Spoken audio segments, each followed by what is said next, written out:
Hello everyone, Inquisitor Vaughn here, and in today's video I would like to continue with our Primarch project deep dives by going into the 17th Primarch project, who would be designated Logar. For the list of correspondences for this Primarch project number 17's designated name would be Logar. The aspect of humanity that I assign to this Primarch is faith. The specialization of war of his legion would be indoctrination, and the gene seed organ that I most associate with this legion is the Susan membrane. The 17th Primarch Project's destination pod would land on the world of Cultus, located in the Segmentum Pacificus. Cultus was a large planet, said to be 3 to 4 times larger than Terra, with only a fraction of the population. Perception of time on the world was that it moved significantly slower than it would on Terra.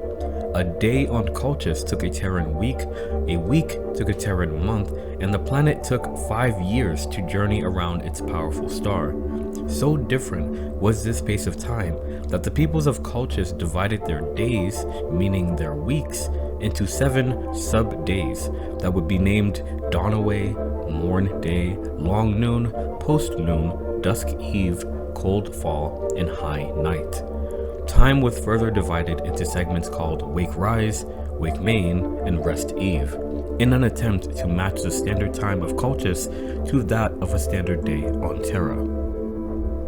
Believed by the Mechanicus to have been settled on during the 16th millennium AD, Cultus was also believed to have been far more technologically advanced in its past, but that after the Dark Age of technology, it regressed into a feudal world and stayed that way ever since. The terrain of Cultus was that its surface was composed of large continents of expansive deserts and dry land mass veined by scattered networks of rivers. Its polar regions were mountainous and frozen, and its equatorial region was the most habitable place on the planet. Cultus's continents had decaying constructions on it that no one knew the origin to. These constructions were the remains of a largely machine-driven civilization that existed previously on the world. Interestingly enough though, these areas weren't built upon, but left to crumble, and Cultus's civilization grew in the spaces in between said areas.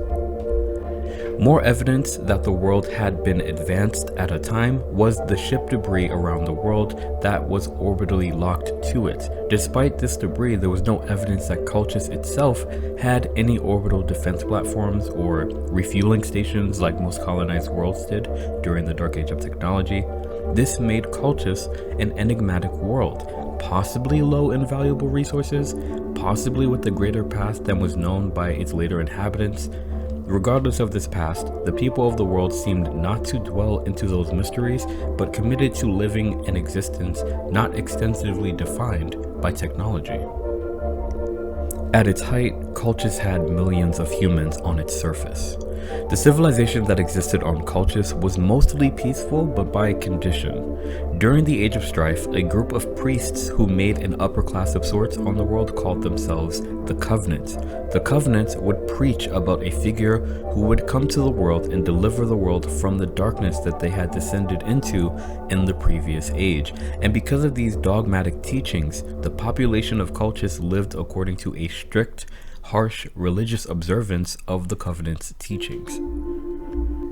The population of Cultus spread across the world thinly, building cluttered coastal cities near the oceans of the world, keeping in contact with each other through boats and sky trade.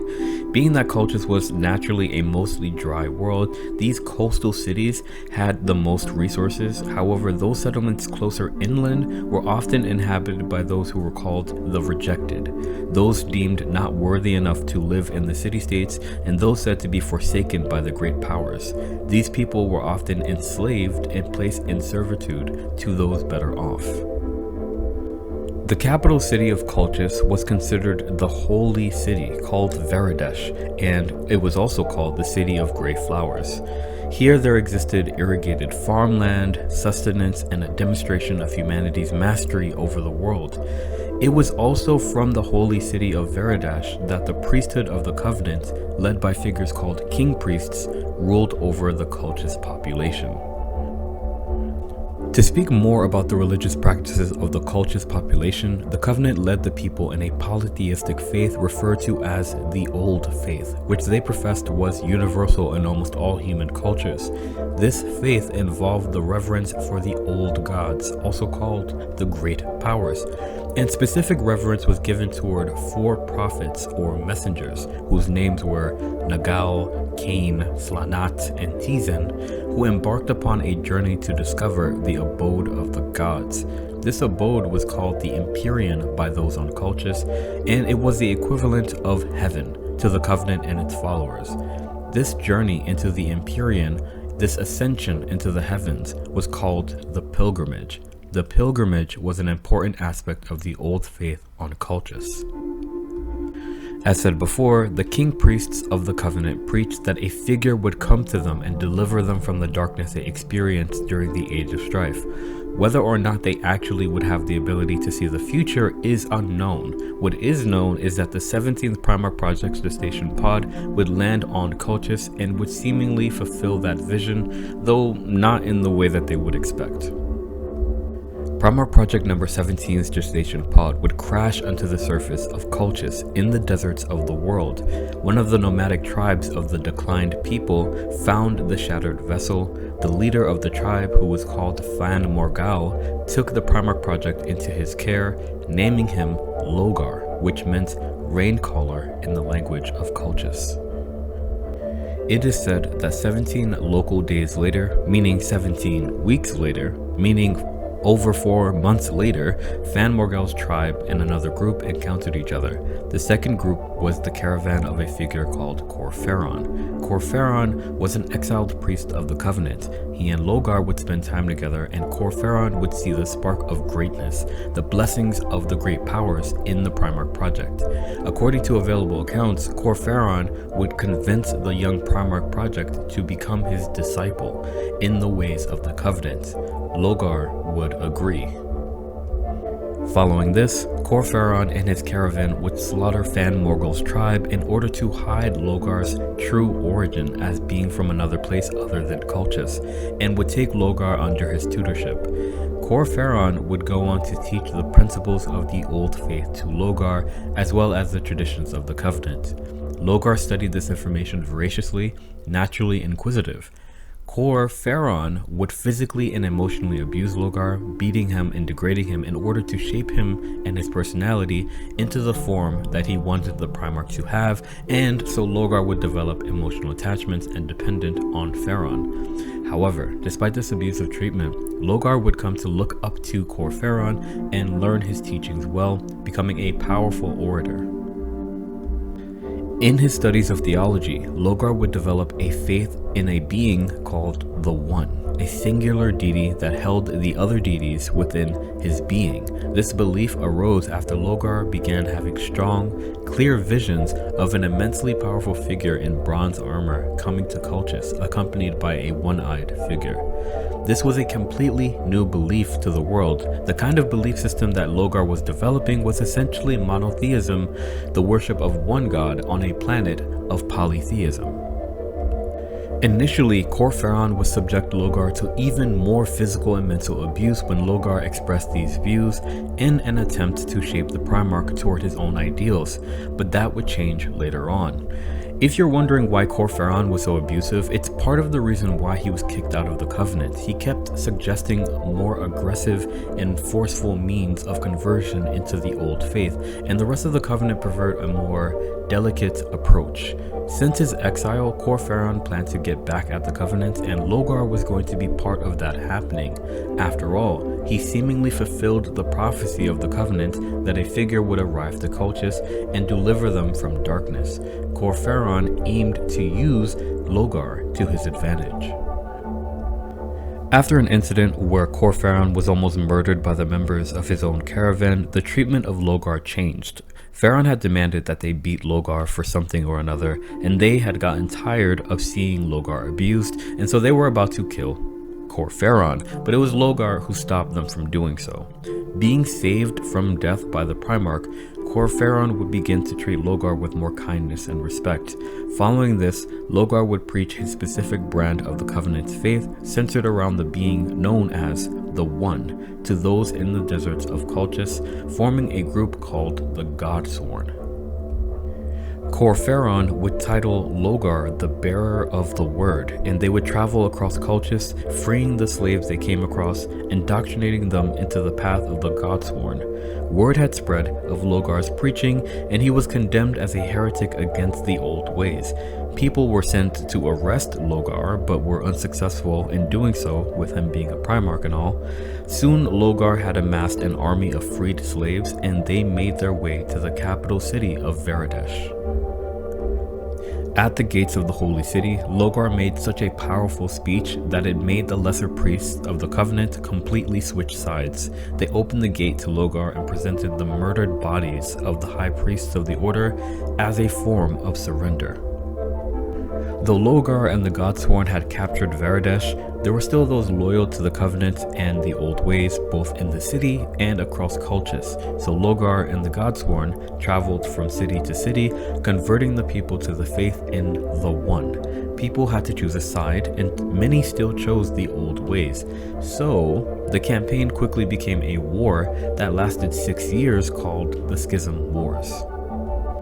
The final stronghold of those who believed in the old faith was a city called Gehevarla. The officials of the city used a storm-generating device sourced from this dark age of technology to defend their city, but Logar was able to make the storms it generated part so that his forces could siege the city, utilizing his latent telekinetic abilities. Once inside, they stormed the Cathedral of Illumination, killing the final priests of the old faith. In that moment, Logar became the ruler of Colchis and the archpriest of the Reformed Covenant. Having such faith in his visions, he promised the Godsworn that their new god would arrive to Colchis in a year's time after their victory, and that's exactly what happened. 1 year later, the Emperor's Imperialis fleet reached Colchis. He was accompanied by Magnus, Primarch of the Thousand Sons Legion, and 2 tactical squads of his legion. After seeing the 2 figures, Logar felt that this was the actualization of his visions. He knelt before the Emperor as the god promised to the Godsworn, and all of Colchis knelt behind him.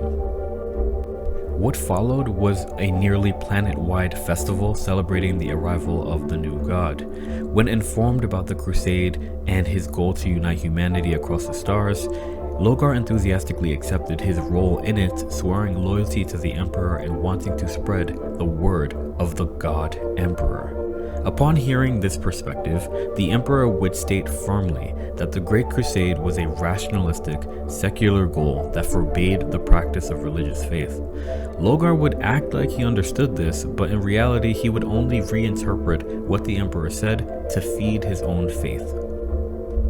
Celebrations of the Emperor's arrival lasted for solar months. The Emperor himself was uncomfortable with the amount of time that was being taken up by the processions.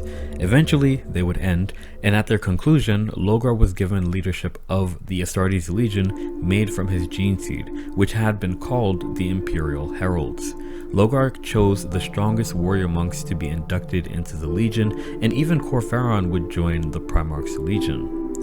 But before we continue with Logar's story, let's go back a bit and look at some elements of the story thus far.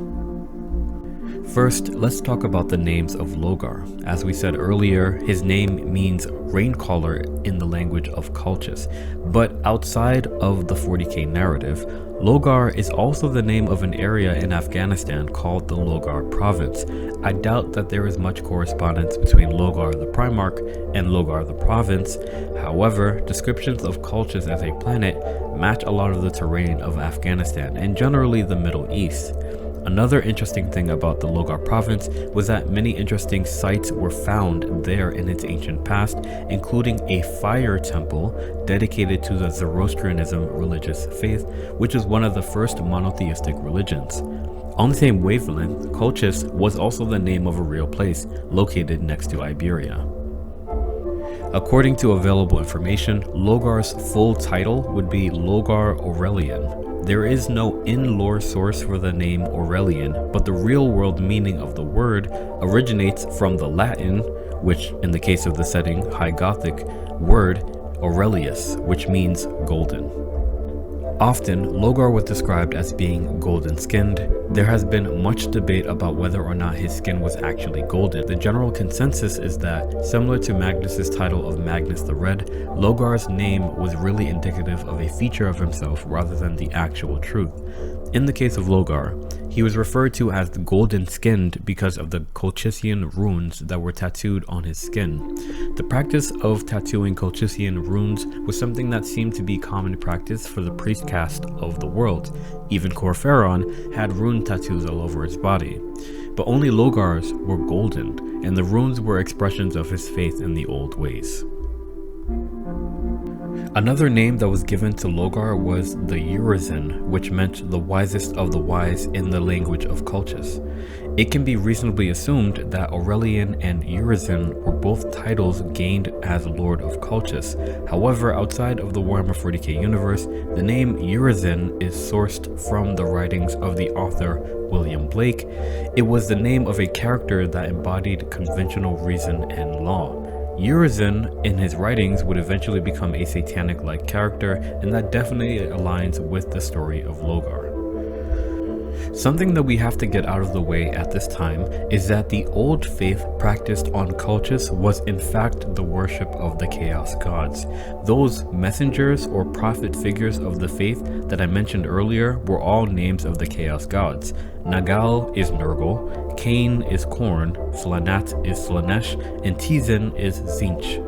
However, they didn't manifest like how they did almost anywhere else in the galaxy because of how those on Colchis worshipped them. The practice of the Old Faith wasn't just a series of rituals and ceremonies. It was both a way of life and a paradigm, a way of interpreting reality, and these old gods were a part of it. In this way, it was less mystical and more practical, casual, and a part of reality. Political change, war, sickness, and indulgence were all a part of life, and each was attributed to the gods. This casual correspondence between aspects of life and the gods was one of the reasons why it was so hard to truly get rid of the old faith. Though the schism wars were won by the Godsworn, there were still many secret believers of the old faith.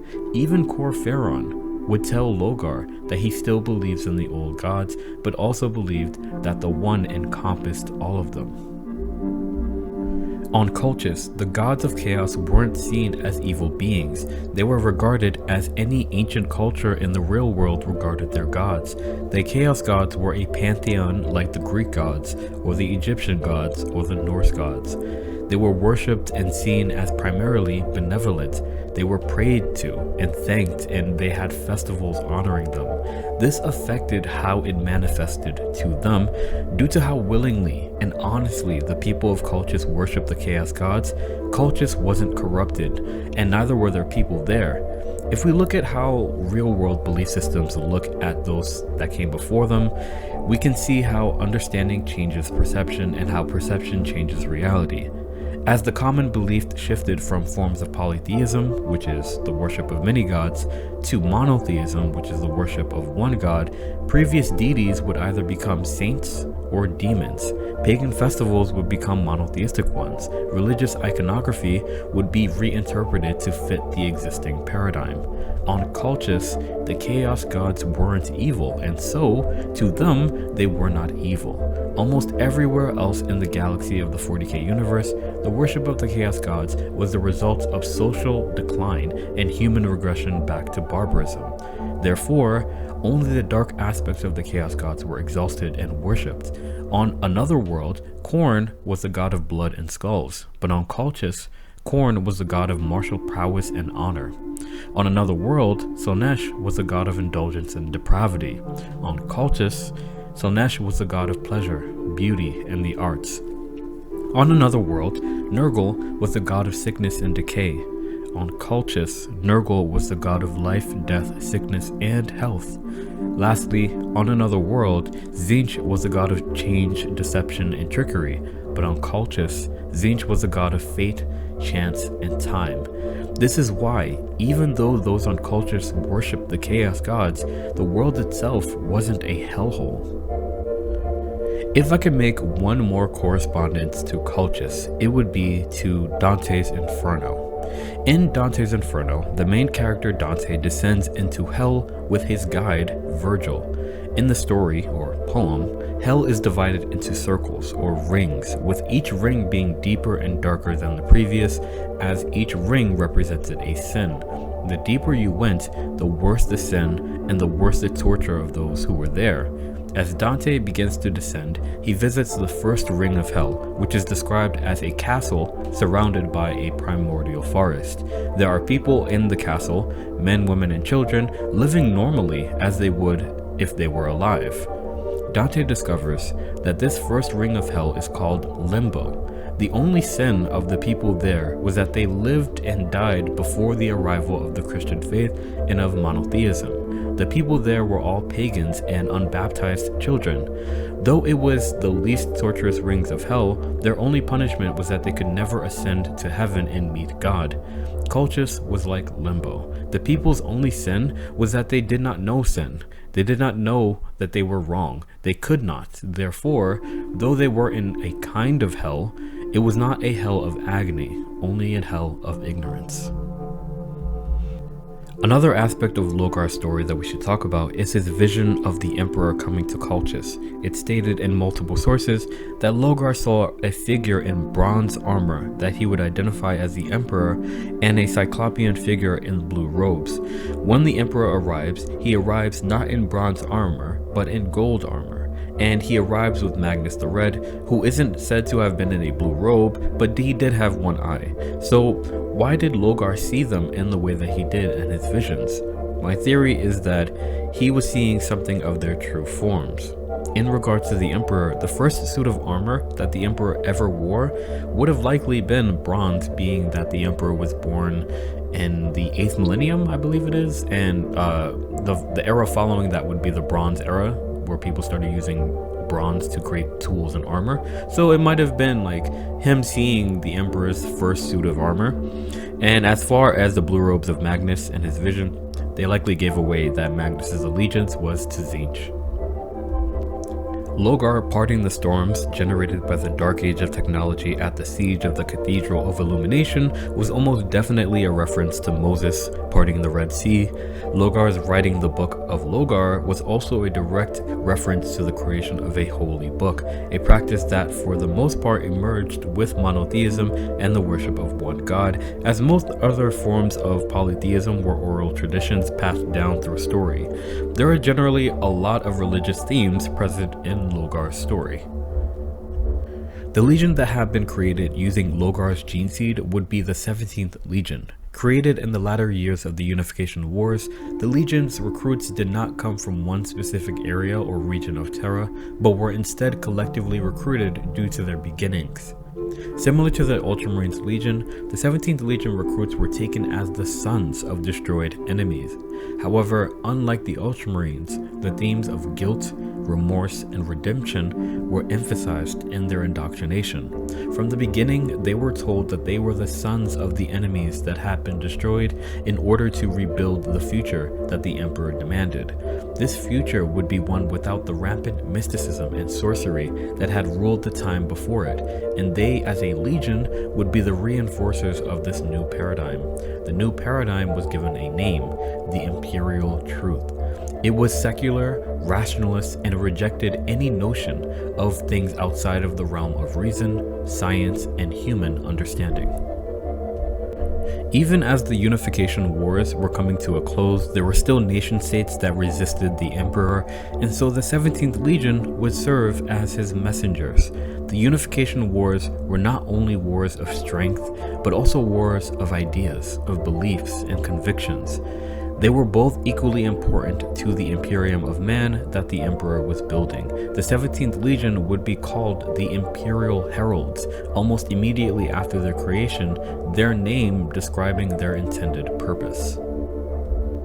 Ahead of the Legion's main force, they would send a black armored warrior with a skull helm to the various remaining techno-barbarian nations, who would serve as the herald of the Imperium, bringing with it the basic tenets of the Imperial Truth and tasked with convincing these wayward people into the Imperium.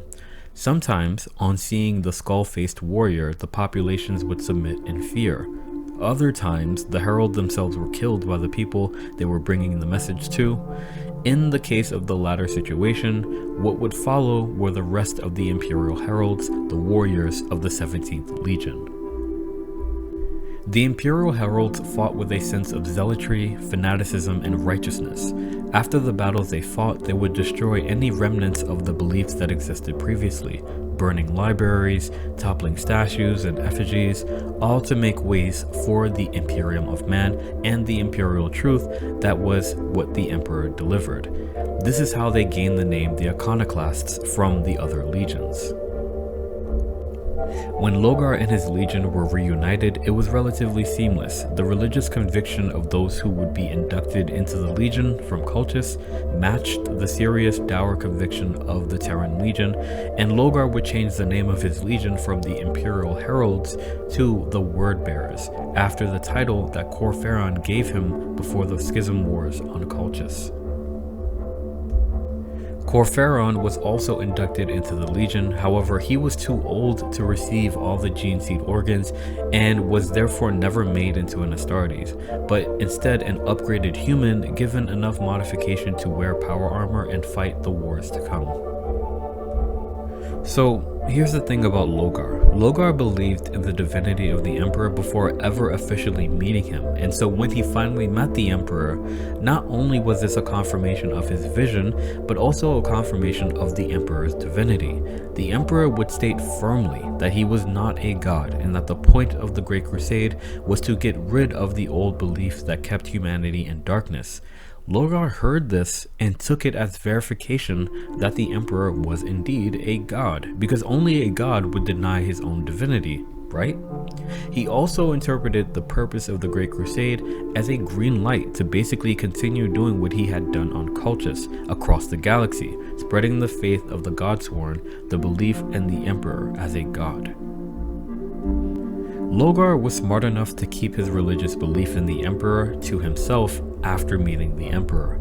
On the surface, very little changed about his legion. The legion itself followed and kept the basic organization outlined by the Principia Bellicosa, and even kept their Terran color scheme of gray and gold. Their legion heraldry was an open book with the flame of illumination in the middle. Part of the reason that Logar and the Word Bearers took so long was that after reincorporating populations, they would often stay on the worlds, guiding the religious worship of the Emperor, making sure that the Godsworn faith properly settled into the population. They would also build monuments to the Emperor and places of worship and ceremony.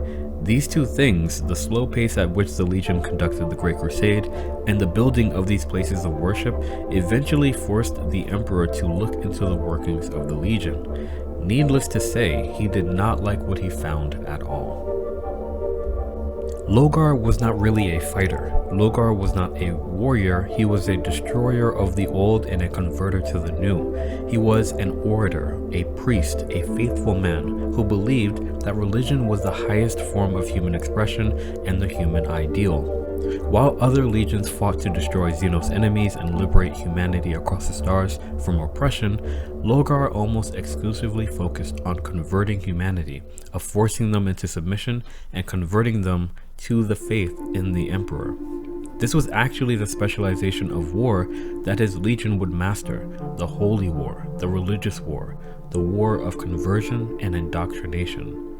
This focus caused problems on all fronts. Logar was not respected by his brothers because he wasn't really a warrior like they were, and the Emperor began to have issues with Logar and his legion as well because they went about the Great Crusade at a glacial pace. Other legions sped across the galaxy in comparison to the time it took for the Word Bearers to conquer only a few worlds. The Great Crusade was a busy movement. The Emperor and the war leaders of the Great Crusade had much to focus on at one time, so they all had to trust that the expeditionary forces were conducting it to acceptable standard. That's actually what made the Word Bearers' slow progress so blazingly obvious. Reports had reached back to the Emperor of what the 7th Legion was up to, and the Emperor arose from his previous engagements to confront Logar. To assist him in this endeavor, he would call upon the Ultramarines Legion and their Primarch Robute Guilliman.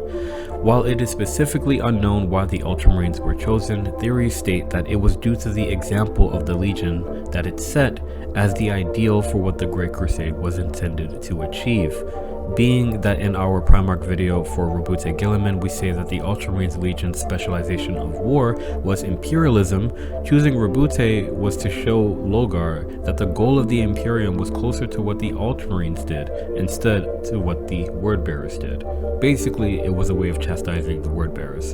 The Emperor and the Ultramarines were accompanied by the Custodes and Malcador the Sigillite, and they all made their way to Kur. 4710, also known as Kur, was one of the few worlds brought into imperial compliance during the Great Crusade by the Wordbearers Legion. It was the location of Monarchia, which was called the Perfect City because of the sheer amount of statues and religious worship centers it held within it. Kur was chosen as the world that would experience the Emperor's disappointed wrath. The Emperor commanded the Ultramarines Legion to raze Monarchia to the ground. Guilliman had his legion's ships lower over the Perfect City and bombarded from orbit, destroying its cathedrals and statues. Many people died during this assault, whether from the bombardment or from the Ultramarines directly on the ground afterwards. The Wordbearers Legion was summoned to Kur and commanded to land on the world. Seeing the devastation of Monarchia, Logar became so angry that he actually backhanded Malcador. It was at that moment that the Emperor arrived to the surface of the world, accompanied by his custodians. Using his psychic powers, he forced every wordbearer present, including Logar, to kneel in the ashes of the destroyed city, expressing his disappointment in them all and chastising them for their religious worship that went against the tenets of the Great Crusade. This had a profound impact on the Legion, most of all Logar.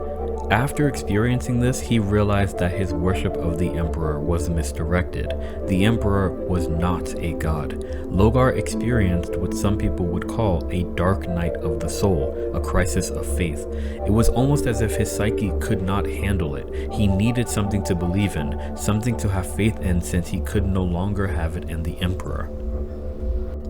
Logar and his legion would return to Colchis, withdrawing from the Great Crusade for a time. During this time, Logar searched for a solution to his crisis of faith, and he found it in the old faith of his homeworld, the faith of the Covenant that he had so passionately destroyed. After much contemplation, he realized that though he and his legion expanded from his homeworld on the Great Crusade, nearly every population of humanity they encountered had similar beliefs to those on Colchis. Seeing this, Logar came to the conclusion that there had to be a universal truth to the belief in the old gods. Corferon, his old mentor, who had previously admitted to Logar that he still believed in the old gods, would bring the topic up to the Primarch again. Corferon understood Logar's need to worship and believe, telling him that the gods of chaos welcomed and demanded those things of him, if only he would allow himself to. Logar would set upon a pilgrimage to discover more of these universal truths, the pilgrimage so centered to the belief system of Colchis. The Wordbearers rejoined the Great Crusade with a fervor that was previously unlike the Legion. Worlds burned, populations were subjugated, and on the outside, it seemed as though the Legion learned their lesson and was going about the Great Crusade in the right way. That was not the case. Logar was on a journey to the place where men and gods could meet. He blazed a path to the Cadia system, to the maelstrom that would be known as the Eye of Terror. When he arrived, he and his legion were greeted by the purple-eyed tribal peoples of Cadia, who already knew the Primarch's name and the reason why he was there. His legion was accompanied by a group of custodes because the Emperor wanted the legion to be monitored, especially after Kur, and so Logar had to be as subtle as possible about the intentions he had while he was there. A chapter of his legion, known as the Serrated Sun, would journey into the Eye of Terror at Logar's command to scout it out and see what they could find. The Legionnaires would return after some time, telling the Primarch of what they experienced. However, the Legionnaires that returned were physically changed by their journey into the warp. These warped Astartes of the Wordbearers would become the notorious Galvorbak, Adeptus Astartes possessed by demons of the warp. Logar himself would also venture into the Eye of Terror, going to the same world that the chapter had landed on, meeting with a demon prince in the warp called Ingethel, and being told of the history of the Eldari, as well as how the Chaos God Slanesh was brought into being. There were many aspects of this account that were untrue, but Logar didn't know any better. In Logar's journey, or pilgrimage into the warp, he would move through time and see visions of the future, of the Horus Heresy, and of the Will of Chaos. He would slay an Eldari avatar of war. He would meet with Magnus in his ivory tower, only to be banished by him because he could no longer tell if Logar was real or not. He would even be tested by the Chaos Gods directly, having to fight with a Khorne bloodthirster and winning, though being severely wounded afterwards. By the end of his journey, Logar understood that the entities of the warp, the Neverborn, wanted union with life on the normal plane of existence, and that he was the chosen of the Chaos Pantheon to make these plans a reality. He was chosen due to his genuine seeking of them instead of his fall from grace to them. Logar's pilgrimage into the warp was in actuality a descent into darkness and chaos, and when he emerged from the Eye of Terror, Logar understood the primordial truth of chaos, going forth to orchestrate everything that he needed to in order to illuminate humanity to it. The Legion changed drastically after Logar's pilgrimage. Their colors changed from gray and gold to red, black, and silver. Even Logar's armor changed to that color as well. Their heraldry changed to include a demonic visage and even more Colchian runes. The Astartes of the Serrated Sun chapter of the Legion became exalted now that they were demon hosts called Galvorbak or Blessed Sons, horrifying combinations of Astartes and demons from the warp. No longer could Logar preach the word of the imperial truth, but instead preached the primordial truth of chaos to the populations his legion would encounter, transforming entire worlds into passionate chaos cults. Erebus, who was arguably the harbinger of the Horus Heresy and was influenced by chaos even as a mortal child before becoming an Astartes, assisted with this process. Erebus was somewhat sociopathic. Even as a child, he always felt his purpose was to cause disorder and chaos, and his pursuit of power was always guided by this. His name wasn't even Erebus. Erebus was another kid in his village on Colchis that his parents would always compare him to, so he killed him and stole his name. Erebus is perhaps the most hated character in Warhammer 30k or 40k lore due to the sheer mustache-twirling kind of evil that he was. With the help of Erebus, warrior lodges would be encouraged in half of the Astartes legions, which led to the disintegration of structure and to the loyalty toward Primarchs more than loyalty to the Emperor. Logar himself would orchestrate the corruption of his fellow brother Primarchs through any treacherous mean he found necessary, arranging for Horus Lupercal to be stabbed by the chaos-infused blade on Davin, turning Angron into a demon prince on Nuceria, and so on and so on. By the end of it, nearly half of the Primarchs had sworn themselves to chaos. Oftentimes we say that Horus is the cause of the Horus Heresy, but that is not true. He was just the face of it. If any one of the Primarchs were responsible, then it was definitely Logar. It was through Logar's manipulation and Erebus's hand that Horus would be corrupted, which would lead to the battles of Ispan, which saw the remaining loyalists in the traitor legions purged, and the Dropsite Massacre, which saw Ferrus Manus killed, and the loyalist legions there nearly decimated.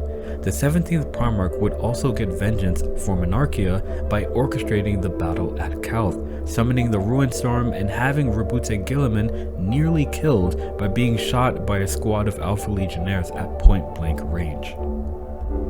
Logar would almost be killed multiple times during these events, almost stepped on by a Titan only to be saved by Angron, almost slaughtered by Corvus Corax only to be saved by Conrad Kurz. From all of these attempts, Logar would survive and live. He would also become more empowered over time, gaining stronger and stronger telekinetic abilities and power over demons. Logar was the demonic Primarch of the Traitor Primarchs, and Horus would remark at how much Logar had changed. Logar had changed so much after his pilgrimage that he even fought the other Traitor Primarchs like Fulgrim, and he also tried to fight Horus himself. Logar began to think that Horus was weak because he didn't submit to the Chaos Gods, and so he planned to kill him, but Horus beat the shit out of Logar and forced him into retreat from the conflict. Logar predicted that Horus would fail in his goal to overthrow the Emperor because of his own weakness, and he was right because Horus would eventually be killed by the Emperor aboard the Vengeful Spirit in the heresy's climax. However, being banished by Horus before those events would come to pass, Logar and the majority of his legion would retreat into the warp and would not play a direct part in the Horus heresy. The Primarch would retreat to the world of Sicarius, achieving demonhood for the atrocities he orchestrated, but isolating himself from his legion for thousands of years to meditate. He would emerge from that meditation to assist his legion against a creature in the warp that seemed to be hunting them. The creature was none other than Corvus Corax, another Primarch who had become transformed by the warp in his pursuit of the traitors. Logar and Corax would fight again, forcing Logar to retreat. Corax would say that he would continue to hunt Logar until the day he was able to kill him.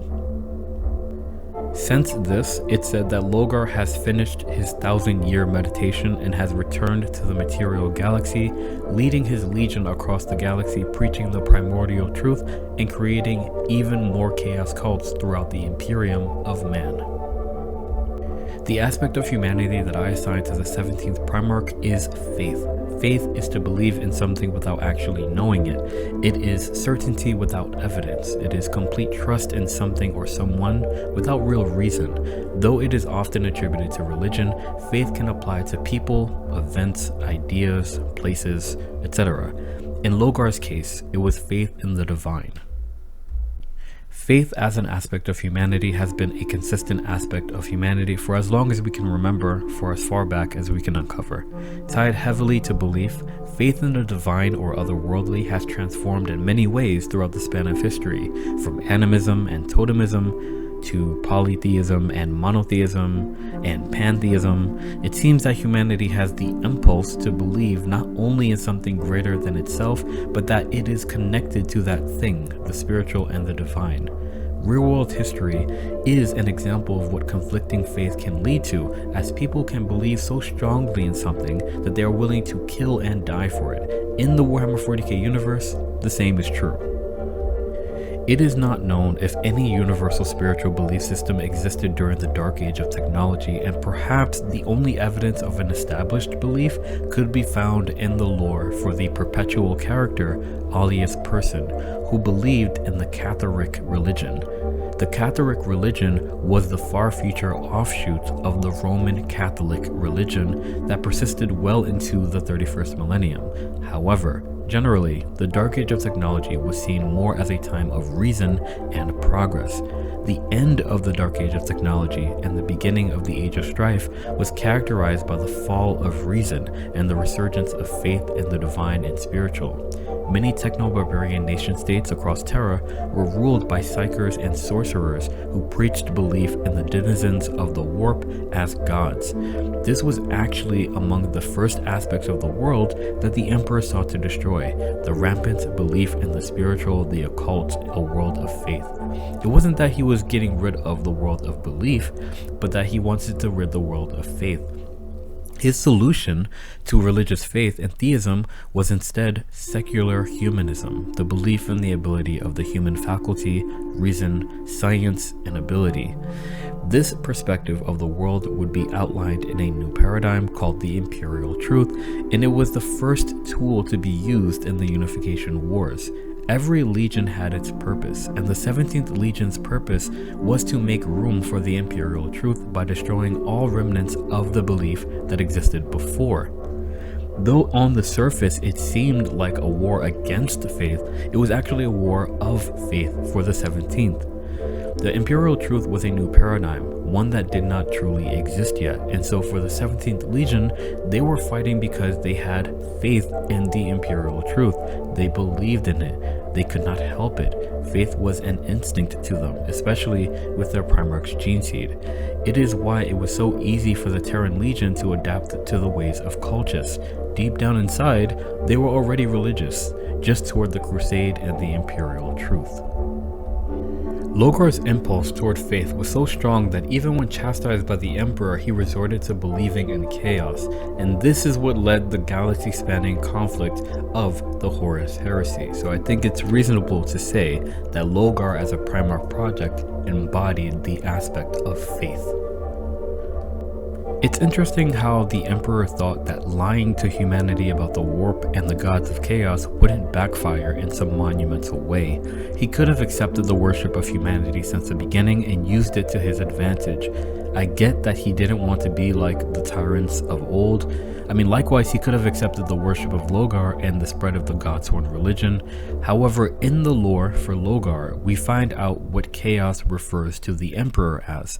They call him the anathema, which is the embodiment of order, and order is the opposite of chaos. So I guess it makes sense that he wouldn't even want to risk the possibility of humanity literally worshipping him, as it could potentially invite the influence of chaos into the heart of humanity again.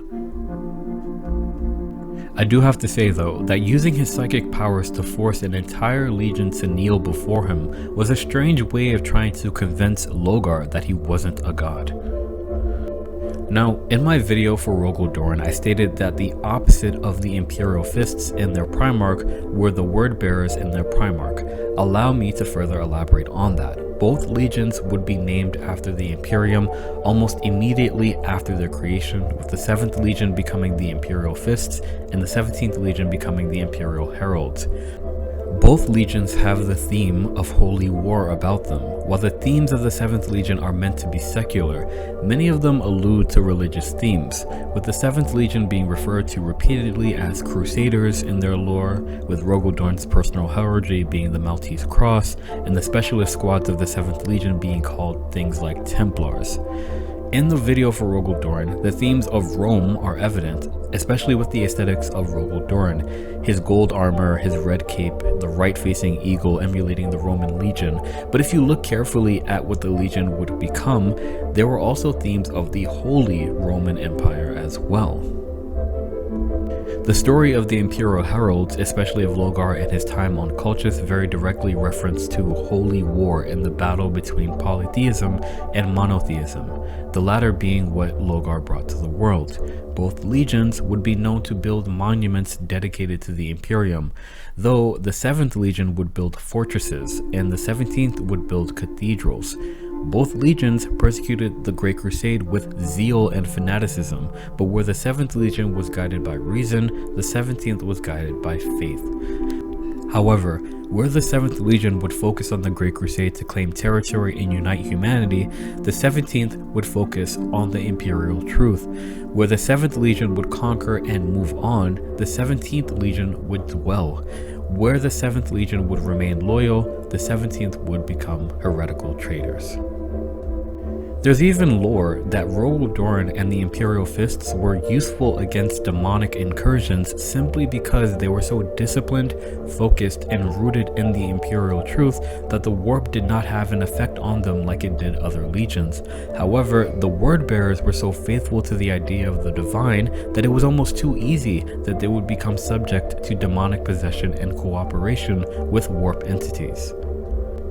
Looking forward into the 40k millennium, the Black Templars are a successor of the Imperial Fists and are the most zealous chapter of Space Marines, being that they believe in the Emperor as a god, and they counter the Word Bearers who still exist in the 40th millennium, who are the most zealous worshippers of chaos.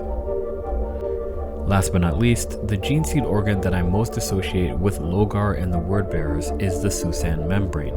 The 17th Legion is pretty much a stable and standard legion. They didn't have any gene seed deviations, and the warping that happened to them later on was due to their journeys into chaos, into the warp, into the Eye of Terror. Out of the remaining gene seed organs on the list of organs that I could choose from, I decided to choose the most basic of them, but also one that I think they would never use. The Susan membrane is a gene seed organ that is implanted into the brain. After it is implanted, the authorities must go through exercises with an apothecary of their legion to learn how to operate it. The organ activates either by conscious decision or as a physical reaction to traumatic wounding done to the Space Marine.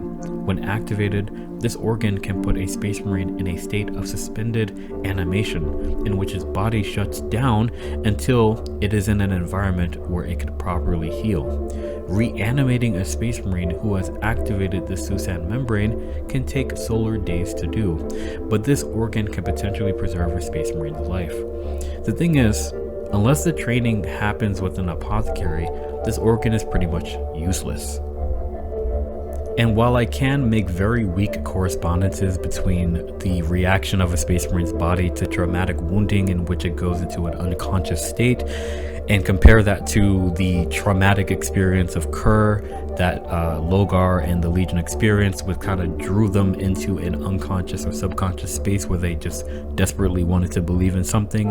The reality of the situation is I chose the Susan membrane because it's the most basic of the remaining Legion gene seeds, and I have plans for the other gene seed for other legions, and so I just chose the Susan membrane.